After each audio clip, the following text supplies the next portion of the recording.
event like Girl Power really aligns nicely with Imagination Station's mission because it's so critical for us to get young people engaged in the sciences, and we know that generally speaking, women are less represented than men in the sciences, and that's particularly true in computer sciences. It's also true in engineering, so having a particular focus on those two areas during the day is really important as well. Panel is one of my favorite things about Girl Power. I actually help to moderate the panel, and I've done so since the beginning. And it's just wonderful because young women get to see a range of different women who are working in the STEM fields. They get to see how broad of a definition we have for STEM. So we have meteorologists, we have landscape architects, we have had firefighters in the past. So they can see that all these fields bring STEM to the table, and they get to ask their really honest questions. So we'll have questions like, what's it like to work with the boys? And then our professional women always assure them it's not as bad as you think.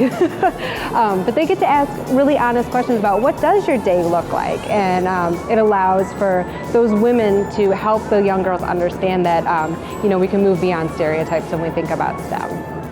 My name is Sydney, and I was wondering, when you're developing food containers, does there have to be a specific material for different kinds of products?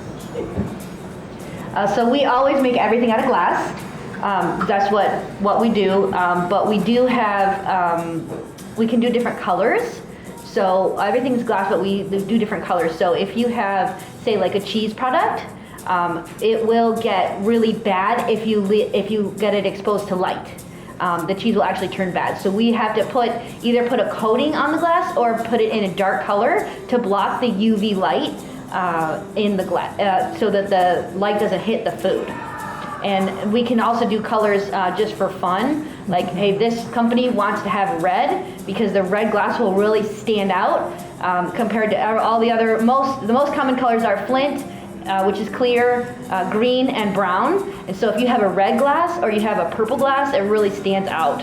So it's really aesthetically pleasing, and they can see what it shows up as. At this event, I am in the morning sessions. I am on the panel, which is where about 60 girls at a time will come and ask us questions. They ask us about our careers, what we did in college, what we studied, some challenges through our years of being in a career, some wonderful obstacles we've overcome, things, how does it feel to be a woman in science, and any other questions they can think of. My advice, especially when someone says there's no other women in this field, is to go ahead and be the first and show them that you can do it. And when someone says you can't, just work hard and show them that you can do it, and that women definitely are as smart as men. It's all up to you, and it's about hard work more than not being smart enough, because if you set your mind to it, you can really do anything. Take advantage of maybe free programs, and public libraries are really good at doing this. So I am at Bowling Green State University, and they have STEM, or even like, let's get a radio and break it down and put it back together.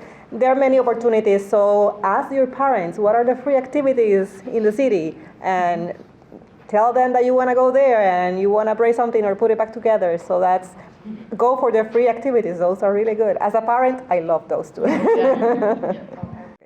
So, hi, my name is Angelica Vasquez. I'm a geochemist professor at Bowling Green State University. Geochemistry, at least my aspect of geochemistry here at the university is understanding what are the chemical processes that are taking place in soils, in terms of if we have a healthy soil, how is that affecting the crop yields of the different cash crops that we have in the area, for instance, soybean and corn. At least those are the predominant ones in Ohio. It's awesome because I'm also a mother of a daughter. She's 8 years old, and she has her brain is both. It's artistic and also she's scientific.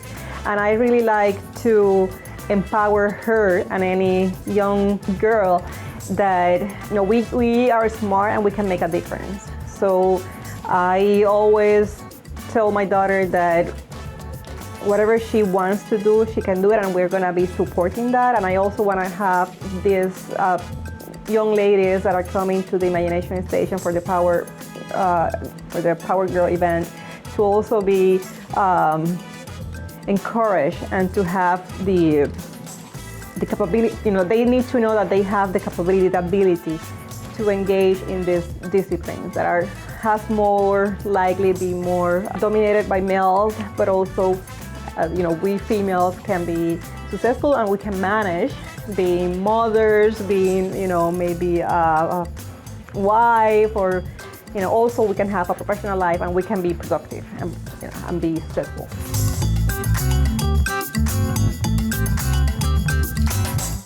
Things that's really exciting with our panel is we want to see a representation. So when the young women come in and get to ask these questions of the women, they see themselves.